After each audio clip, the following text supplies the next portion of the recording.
Cümleten selamun aleyküm hanımlar. Divapatik YouTube kanalıma hepiniz hoş geldiniz. Bugün birlikte çok kolay, çok güzel iki şiş dikişsiz patik yapacağız. Ben patiğimde gri, sarı ve pembe olmak üzere 3 tane normal patiklik ip kullandım. Şişlerim 3 numara. Modelimiz bu şekilde. Çok kolay, çok güzel, pratik, rahat bir model oldu hanımlar. Tabanımız, topuğumuz hiçbir yerinde dikişimiz yok. Dilerseniz elinizde kalmış böyle minik minik artık ipler varsa onları da değerlendirebilirsiniz böyle bir modelde. Bu patik benim elimin ölçülerine göre 37, 38, 39 numara ayaklar için uyumlu oldu.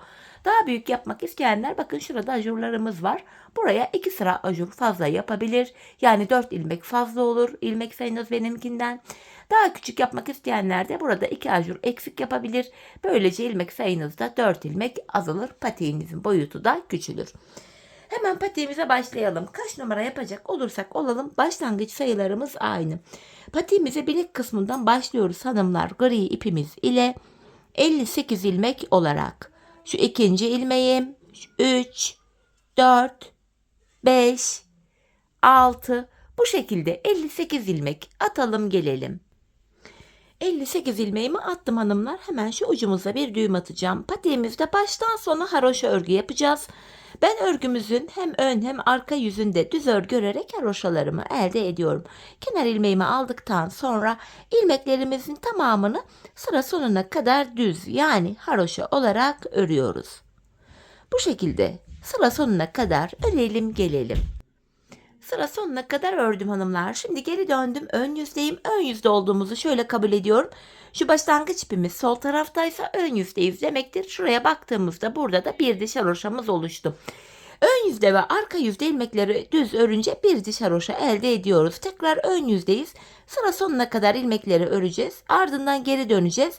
Arka yüzde de yine düz öreceğiz. Burada 2 diş haroşa olacak. Aynı işlemi tekrar edeceğiz. 3 diş olacak.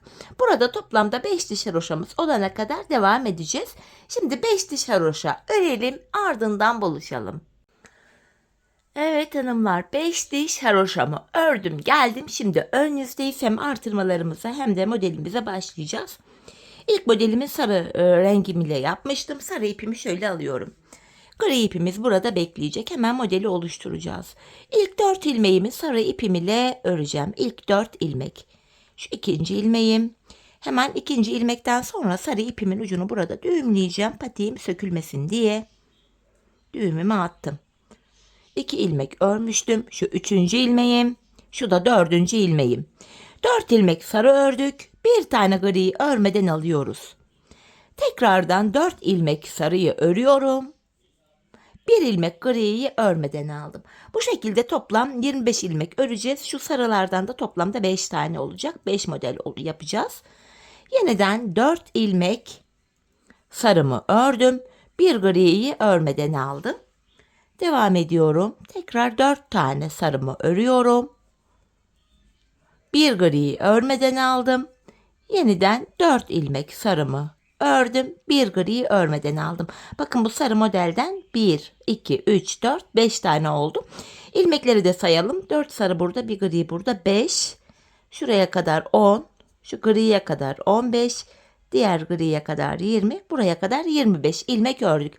Bu 25 ilmeğe model bitene kadar aynı şekilde model kurulumu yapacağız.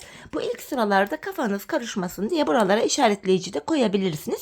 Ben bu patiği örerken koymamıştım işaretleyici ama bunu yaparken koyacağım. Hemen şöyle işaretleyicimi şuraya yerleştirdim. Şimdi buraya 3 ilmek daha sarı öreceğim. Bakın. Şu orta bölüme geldik. 3 ilmek daha sarı örüyorum. Haroşa yani düz. Bakın 25 ilmekten sonra işaretimi koydum. Kenardaki 25 ilmeğin yeri belli olsun diye. 3 ilmek sarı örüyorum. Tam bu orta bölümde bakın hanımlar artırma yapacağız. Ortaya 2 ilmek öreceğiz. Tekrar artırma yapacağız. Bu ortadaki 2 ilmeğimizi ön yüzde düz, arka yüzde ters öreceğiz. Ve bu 2 ilmeğin, 2 düz ilmeğin hemen sağından ve solundan artırmalar yapacağız. 3 ilmek ördüm. Artırıyorum. Ortaya 2 ilmek düz ördüm. Bu 2 ilmeği arkada ters öreceğim. Tekrar 2 ilmekten sonra artırma yaptım. 3 ilmek haroşamı örüyorum. Orta bölümü yaptık hanımlar. Şurada 25 ilmek kaldı. Modeli yapmaya da devam edeceğiz. Hemen bakın işaretimi de koyuyorum. Tekrar bir griyi örmeden alıyorum. 4 ilmek sarı.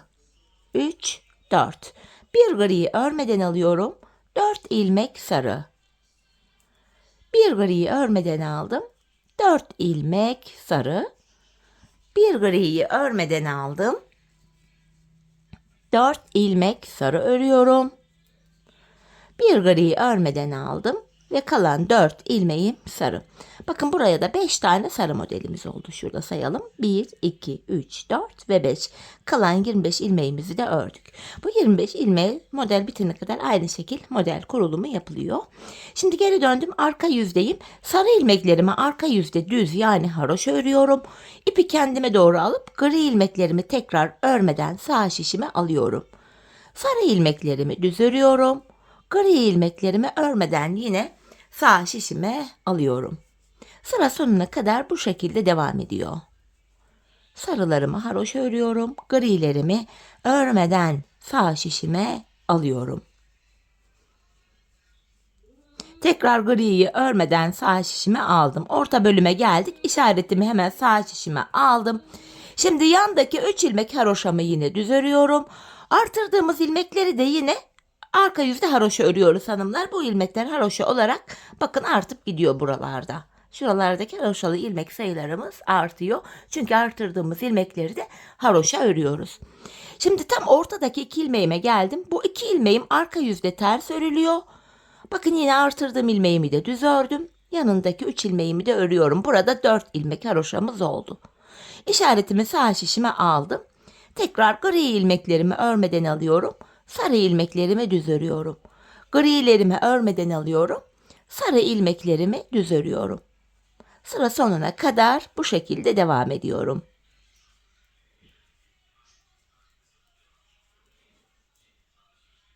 Yine sarı ipimin içine şöyle başka bir renk karışmış. Onu da alayım da kötü bir görüntü olmasın. Evet. Hanımlar ön yüzde renk geçişi yapacağım için ipi kendime doğru alıp sonuncu ilmeğimi örmeden sağ şişime aldım. Şimdi ön yüzdeyiz. Sarı modelimizi yaptık. Gri ipime geçiyorum. Bu sıramızda hanımlar ilmeklerimizin tamamını şu ortadaki 2 ilmeğe kadar bakın artırma yaptığımız ilmek burada. Bakın 2 düz ilmek burada. Buraya kadar ilmeklerimin tamamını haroşa örüyorum. Yani düz olarak. Burası düz örgü olduğu için hızlıca örüyorum. Model kurulumu yapmıyoruz gri ipimizle. Sarı ve pembe ipimle modelimi oluşturacağım. Gri ipim ile model oluşturmadan ilmeklerin tamamını bu şekilde haroşa yani düz örüyorum. Ortadaki 2 ilmeğime kadar düz öreceğim.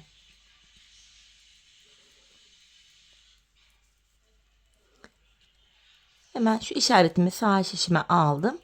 Ortadaki 2 düz ilmeğime kadar bakın ördüm. Ortada 2 düz ilmeğim burada görünüyor. Hemen artırmamı yapıyorum. Bu 2 düz ilmeğimi ön yüzdeyim düz örüyorum. Tekrar artırmamı yapıyorum. Kalan ilmeklerimin hepsini sıra sonuna kadar yine haroşa olarak örüyorum. Bu renkli iplerle model kurulumu yaparken ana renk ipimiz ile yani gri ile model kurulumu yapmıyoruz. Her sırada ön yüzde artırma yapıyoruz hanımlar. Arka yüzde artırma yapmıyoruz. Arka yüzde artırma yaptığımız ilmekleri de haroşa örüyoruz. Bir de sadece ortadaki 2 ilmek var artırmanın ortasındaki. Onu arka yüzde ters örüyoruz. Evet sıra sonuna kadar geldim. Şimdi geri dönüyorum. Yine arka yüzdeyim.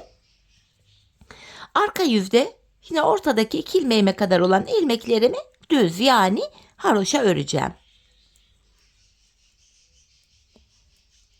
Hepsini örüyorum. Gayet kolay bir model. İlk defa patik yapacak olan hanımlar da tercih edebilir. Hiçbir ağırlığı, zorluğu, kafa karıştıran tarafı yok. İşaretimi tekrar sağ tarafa aldım. Yine ilmeklerimi örüyorum. Bakın artırdığım ilmeğimi de yine düz haroşa ördüm. Tam ortadaki 2 ilmeğimi ters örüyorum. Yeniden artırdığım ilmeğimi düz ördüm. Kalan ilmeklerimin tamamı sıra sonuna kadar haroşa örülüyor. Bir sıra model yaparken bir diğer sırada ana renk ipimizle ilmeklerimizi haroşa örüyoruz. Dileyen sadece 2 renkli de yapabilir. Dileyen rengarenk de yapabilir o çizgili modelle bölümleri. Bakın yine ön yüzle renk geçişi yapacağım. Sonuncu ilmeğimi örmedim. Şimdi tekrar modelimi yapacağım. İki renkli yapanlar diğer alttaki iple devam edebilir. Ben diğer modelimde pembe ipimi kullandım. Şöyle pembemi alıyorum. Zaten pembem elimde şöyle çok az bir miktar vardı. Bu patiğimi de kullanıp değerlendirmiş oldum. Yine renk geçişi olduğu için ilk ilmeğimi örerek başladım. Sarıda yaptığımız işlemin aynısını yapacağız hanımlar. İlk 4 ilmeğimi pembe ipim ile öreceğim. Şöyle ipimin ucunu düğümlüyorum buraya. Şöyle. Ardından şu 3. ilmeğim. Şu da 4. ilmeğim. 4 pembe ördüm. Tekrar bakın sarı modelde yaptığımız gibi bir gri örmeden aldım. İşarete kadar aynı işlemi yapacağız. 4 tane pembemi örüyorum. Bir griyi örmeden aldım. 4 tane pembemi örüyorum. Bir griyi örmeden aldım. 4 ilmek pembemi örüyorum. Bir griyi örmeden aldım. Yeniden 4 ilmek pembemi örüyorum. Bir griyi örmeden aldım. Bakın ilk 25 ilmeğe model kurduk. Burada 1, 2, 3, 4, 5 tane pembeli model oldu. Tekrar işaretimi sağ şişime aldım. Şimdi orta bölümde şu 2 ilmeğe kadar olan ilmekleri düz öreceğim. Bakın burada 1, 2, 3, 4, 5 ilmek ördüm. Artırmamı yapıyorum. 2 ilmek düz ördüm. Artırmamı yapıyorum. İşarete kadar olan ilmekleri tekrar düz yani haroşa örüyorum. Bakın işaretime geldim. Son 25 ilmeğime geldim. İşaretimi sağ şişime aldım. Her artırmada ilmek sayısı ikişer ikişer artıyor hanımlar. 58 ilmek olarak başlamıştık. Burada 2 artırdık. 60 oldu. Gri'de 2 artırdık. 62. Tekrar pembede artırdık. 64 ilmeğimiz oldu. Şimdi burada da yine aynı modeli kuracağım. Bir griyi örmeden alıyorum. 4 pembe. Bir griyi örmeden alıyorum. 4 ilmek pembe örüyorum. Bir griyi örmeden alıyorum. 4 ilmek pembe örüyorum. Bir griyi örmeden aldım. 4 tane pembe örüyorum. Bir griyi örmeden aldım. 4 tane pembemi örüyorum. Bu şekilde. Şimdi arka yüze geçtik. Arka yüzde yine sarı modelde yaptığımız işlemin aynısını yapıyorum. Kenar ilmeğimi aldıktan sonra pembe ilmeklerimi düz yani haroşa örüyorum. Gri ilmeklerimi örmeden sağ şişime alıyorum. Pembe ilmeklerimi haroşa örüyorum. Gri ilmeklerimi örmeden sağ şişime alıyorum. Devam edip gidiyoruz hanımlar sıra sonuna kadar. Pembelerimi örüyorum. Grilerimi örmeden sağ şişime alıyorum. Şöyle bakın işaretime geldim. Aradaki ilmeklerim bakın haroşa. Artırdığım ilmeğe kadar haroşamı düz örüyorum. Bakın artırdığımı da düz ördüm. Bu ortadaki iki ajurun, iki artırmanın ortasındaki iki ilmeği arka yüzde ters örüyorum. Model bitene kadar bu böyle devam edecek. Arka yüzde sadece bu ortadaki iki ilmek ters örülecek. Tekrar artırdığım ilmeği de düz ördüm. Pembe ilmeklerimin tamamını haroşa örerken hemen işaretimi de aldım. Kalan 25 ilmeği de yine bakın griyi örmeden alacağım. Pembe ilmeklerimi düz yani haroşa öreceğim. Grilerimi örmeden alıyorum. Pembe ilmeklerimi normal haroşa olarak örüyorum. Model böyle devam edip gidiyor hanımlar. Her sırada artırdığımız ilmekleri haroşa ördüğümüz için bakın şu orta kısımdaki şu iki ajurun sağındaki ve solundaki ilmekler artıyor. Yandaki şu model aynı sayıda bu 25 ilmeği kurularak devam edip gidiyor. Yeniden ipi kendime doğru alıp şöyle pembe ipimi arkada bıraktım. Bakın ilk iki modeli birlikte kurduk hanımlar. Şimdi model aralarında devamlı olarak gri ipimi kullanacağım. Şimdi gri ipimizle yapacağımız işlem şu ilk modelde olduğu gibi ortadaki iki ilmeğe kadar ilmeklerin tamamını haroşa öreceğiz. Tekrar bu iki ilmeğin sağından ve solundan artırma yaptıktan sonra kalan ilmekleri de haroşa öreceğiz. Arka yüzde de ilmeklerin tamamı haroşa örülecek, artırdığımız ilmekler dahil sadece ortadaki iki ilmeğimiz ters örülecek. Sonrasında bir diğer modele geçeceğiz. Ben 3 renk kullandığım için sırasıyla modelin birini sarı, diğerini de pembe ile yaptım. Dediğim gibi siz iki renkli olarak da çalışabilirsiniz. Ya da elinizde minik minik artık ipleriniz varsa rengarenk de yapabilirsiniz. Tamamen isteğe kalmış bir şey bu. Burada hanımlar toplamda 1, 2, kaç tane artırma yaptık? Şu sarıda artırma yaptık. 2. Gri'de 2. Pembede 2. Toplam 6 ilmek artmış oldu. Toplamda burada 3 tane ajurumuz oluştu.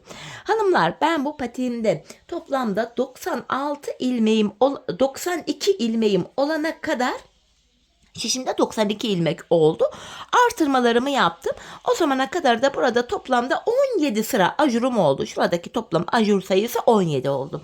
Şimdi büyük yapmak isteyenler buraya 19 ajur yapabilir. 40-41 numara yapacak olanlar 19 sıra ajur. Yani buradaki model sayısı fazla olacaktır. Ben buraya hanımlar zaten toplamda 9 tane model yaptım. Bakın sırayla grileri saymıyorum. Sarı ve pembeleri sayacağım. Bakın. 1, 2, 3, 4, 5, 6, 7, 8, 9. Daha büyük yapmak isteyenlerin modeli bir model daha fazla olur. Sonrasında sarı, sarıdan sonra gri, tekrar pembe diye bir sıra daha model fazla olur. Bu şekilde yapacaklar. Ya da ben 35, 36 numara yapacağım diyenler varsa da buraya 17 sıra ajur değil de 15 sıra ajur yapabilirler. Böylece onların da şuradaki bir modeli eksik olacaktır. Patiğin büyüklüğü ya da küçüklüğü bu şekilde belirlenecek. Şimdi hep birlikte hanımlar modelimizi bu şekilde kuralım, tamamlayalım, gelelim. Ardından buluşalım. Birlikte taban bölümüne geçeceğiz. Evet hanımlar, patiğimi tamamladım, geldim, modelimi kurdum, artırmalarımı da bitirdim. En son sarı ipimle modelimi kurdum. Burada toplam 9 adet model oluştu. 17 sırada ajurum var. Ölçülerime göre bu bölümü tamamladım. En son pembe ipimi kesmiştim. Şimdi sarı ipimi de keseceğim. Hanımlar modelimiz bitti. Burada şimdi sadece gri ipimiz ile haroşa öreceğiz. Artırma falan yapmayacağız. İlmeklerin tamamını sıra sonuna kadar öreceğim ama öncesinde hemen şu sarı ipimi de artık kesiyorum. Bu renkli iplerimizle işimiz kalmadı. Hemen sarı ipimin ucunu da buraya düğümleyeceğim. Evet, düğümümü attım. 92 ilmeğim var. Belki siz daha büyük yaptınız. İlmek sayınız benden 4 fazla, yani 96 oldu. Belki de daha küçük yapmak için 88 ilmek olana kadar artırdınız. Hiç fark etmez. Artık toplam ilmek ile burada haroşa yapacağız. Sıra sonuna kadar öreceğim. Ardından geri döneceğim. Arka yüzde de yine ilmeklerin tamamını düz öreceğim. Bir diş haroşa olacak. Aynı işlemi tekrar edeceğim. 2 diş haroşa. Bu şekilde burada 2 diş haroşamız olacak. Şimdi 2 diş haroşa ana renk ipimiz ile örelim. Ardından buluşalım. Evet hanımlar, 2 diş haroşama gri ipim ile bakın ördüm ve geldim. Şimdi tabanımızı yapacağız. Benim şişimde toplamda 92 ilmeğim var. Tabanda ayrım şöyle yapılacak. Öncelikle buruna 8 ilmek ayırıyorum. 92'den 8 ilmek çıkartınca geriye 84 ilmeğim kalır. 84 ilmeği de iki yana eşit paylaştırınca yanlara 42'şer ilmeğim düşüyor. Şimdi siz daha büyük yapmak istediniz. 4 ilmeğiniz fazla. Mesela buraya 2 sıra ajur fazla yapınca 4 ilmek artar. 96 ilmeğiniz var diyelim. Ayrım şöyle yapılacak. Buruna 8 ilmek ayırınca 96'dan 8'i çıkartın. Geriye 88 ilmek kalır. 88 ilmeği de iki yana eşit paylaştırınca yanlara 44'er ilmek düşer. Ya da daha küçük yapacağım dediniz. 2 ajur eksik yaptınız, 2 sıra ajur. 88 ilmeğiniz var diyelim. Bu durumda da yine 88'den 8'i çıkartıyoruz. Geriye 80 ilmek kalır. Kalan 80 ilmeği de iki yana eşit paylaştırınca yanlara 40'ar ilmek örmeniz gerekiyor. Şimdi ben bu sayılarda kenardaki ilk 42 ilmeğimi öreceğim. Sonrasında tabanımıza geçeceğiz. Sizin artık kenara 42 mi düşüyor, 40 mı düşüyor ya da 44 mü düşüyor? Bu kenardaki ilmeklerimizi örelim, gelelim. 42 ilmeğimi ördüm hanımlar. Şimdi patiğimizin burun kısmı için 8 ilmek daha öreceğim. 1, 2, 3, 4, 5, 6, 7, 8. Ardından geri dönüyorum. Saydığımda şu kenarda da 42 ilmeğim kalıyor. Bu taban bölümde ipimiz hep karşıda olacak ve ilk ilmeği örmeden alacağız. Şu ikinci ilmeğim 3, 4, 5, 6, 7, 8 ilmeğimi tekrar ördüm, geri dönüyorum. Burada 8 ilmek ile bir diş haroşamız oluştu. Kaç numara yapacak olursak olalım tabanımız 12 ilmek olacak ve burada 12 ilmek olana kadar da her sırada yanlardan birer ilmek örerek ortaya ekleyeceğiz. Yine ipim karşıda, ilk ilmeğimi örmeden aldım. 8 ilmeğimi öreceğim öncelikle. 5, 6, 7, 8. Bir ilmek de kenardan örerek ortaya ekledim. 9 oldu. Geri dönüyorum. Yine ipim karşıda, ilk ilmeğimi örmeden aldım. 9 ilmeğimi öreceğim. 2, 3, 4, 5, 6, 7, 8, 9. Bir ilmek de kenardan örerek ekledim. 10. Tekrar geri döndüm. Yine ipim karşıda ve ilk ilmeğimi örmeden alıyorum. Öncelikle 10 ilmeğimi öreceğim. 5, 6, 7, 8, 9, 10. Bir ilmek de kenardan örerek ortaya ekledim. 11 oldu. Tekrar geri dönüyorum. Yine ipim karşıda, ilk ilmeğimi örmeden aldım. 11 ilmek öreceğim. 4, 5, 6, 7, 8, 9, 10, 11. Bir ilmek de kenardan örerek ortaya ekledim. 12 oldu. Artık 12 ilmek ile kesimleri yapacağız. Yapacağımız işlem şu. 11 ilmeğimi öreceğim. 12. de kesim yapacağım. İpim karşıda, ilk ilmeğimi örmeden aldım. 3, 4, 5, 6, 7, 8, 9, 10, 11. 12. ilmekte kesimimi yapıyorum. Yandan da bir ilmek alıyorum. İkisini keserek örüyorum. Kesimden sonra geri döndük. Yine ip karşıda, ilk ilmeğimi örmeden aldım. Tekrar 11 ilmek öreceğim. 2, 3, 4, 5, 6, 7, 8, 9, 10, 11, 12. ilmekte yandan da bir ilmek alıp ikisini kesiyorum. Taban 12 ilmek ile bu şekilde yapılacak hanımlar. İlk 11 ilmeğimizi öreceğiz. 12. ilmeği örerken kesimimizi yapacağız. Tekrardan 10, 11 ilmeğimi ördüm. 12. ilmekte tekrar kesimimi yapıyorum. Bu şekilde devam edeceğiz taban kesimine. Hanımlar, biz bu kesme işlemine sağ ve sol şişimizde iki yanda ikişer ilmek kalana kadar devam edeceğiz. Şimdi hep birlikte tabanımızı her iki şişemizin ucunda da ikişer ilmek kalana kadar örelim gelelim. Evet hanımlar, yanlarda ikişer ilmeğim kalana kadar tabanımı ördüm geldim. Şimdi kesimlere yine devam edeceğiz. Şu iki ilmeğimi şişime aldım. Tabanımda 12 ilmeğim vardı. Tekrar 11 ilmek öreceğim. 12. ilmekte kesimimi yapacağım. Ekstra kesimlerimiz de olacak bu aşamada. 11 ilmeğimi ördüm. 12. de kesimimi yapıyorum. Bu kenarda bir ilmek kaldı. Ardından geri dönüyorum. Yine ip karşıda, ilk ilmeği örmeden aldım. Bu defa öndeki 2 ilmeğimi de keserek ördüm. Tekrar bir kesim yaptım. Şimdi şu son 2 ilmek hariç tabanımda 3 ilmek kalana kadar öreceğim. Bu sol taraftan da kesim yapacağım yine. Bakın 3 ilmek kaldı. Öndeki 2'yi kesiyorum. Bu sonuncu ilmeği örerken kenardan da bir ilmek alıp ikisini kestim. Yanlarda birer ilmeğimiz kaldı. Yine ipim karşıda, ilk ilmeğimi örmeden alıyorum. Kenarda bir ilmek kalmıştı. Şimdi son 2 ilmek kalana kadar örüp kesimimi yapacağım. Bakın 2 ilmeğim kaldı. Kesimimi yapıyorum. Geri döndüm. Yine ipim karşıda, ilk ilmeği örmeden aldım. Öndeki 2 ilmeğimi kesiyorum tekrar. Şu son bir ilmek hariç tabanda 3 ilmek kalana kadar tekrar örüyorum.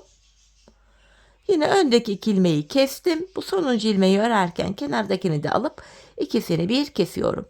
Şimdi hanımlar, bu arkada, şu arka bölümde 8 ilmek kaldı. Bu 8 ilmek ile patiğimizin şu arka bölümünü öreceğiz. Yine burada da haroşaya devam ediyoruz. Yapacağımız işlem şöyle. Tekrar ipim karşıda, ilk ilmeği örmeden aldım. Son 2 ilmek kalana kadar örüyorum. Son 2 ilmeğimi kestim. 7 ilmek kaldı.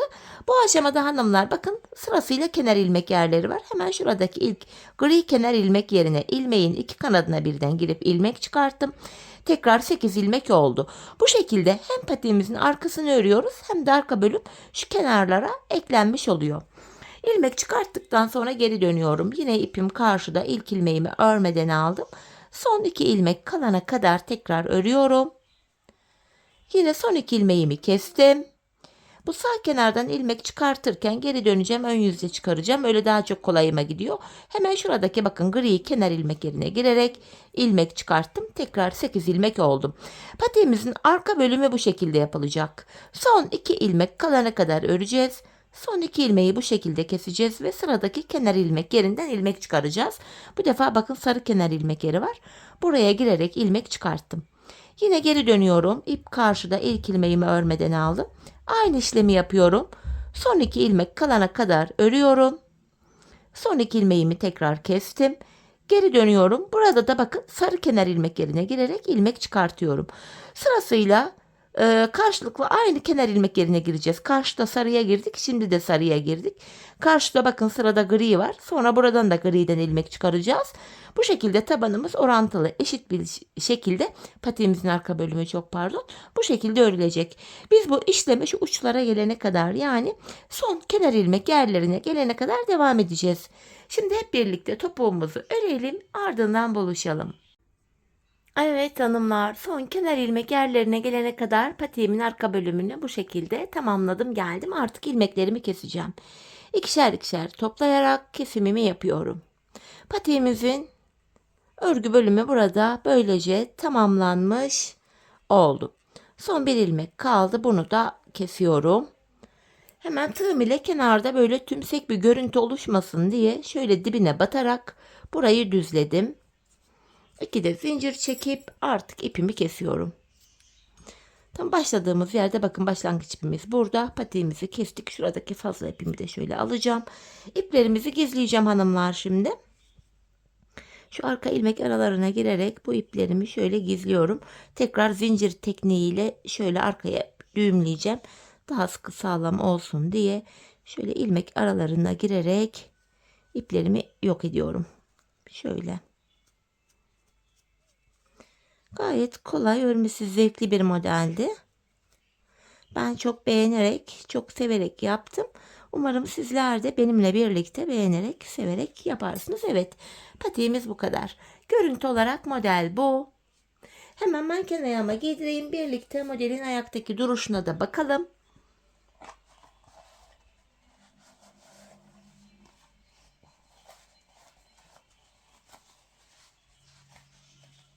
Evet hanımlar, şöyle bakın, patiğimi güzelce giydirdim.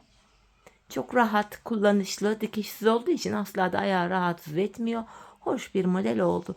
Bakın diğer kenardan görünüşü de bu şekilde. Topuğumuz. Evet hanımlar, yine birlikte güzel bir modelin daha sonuna geldik. Umarım sizlere faydalı, hoş bir video olmuştur. Yeni modellerde, yeni videolarda buluşmak dileğiyle. Şimdilik hoşça kalın, sağlıcakla kalın.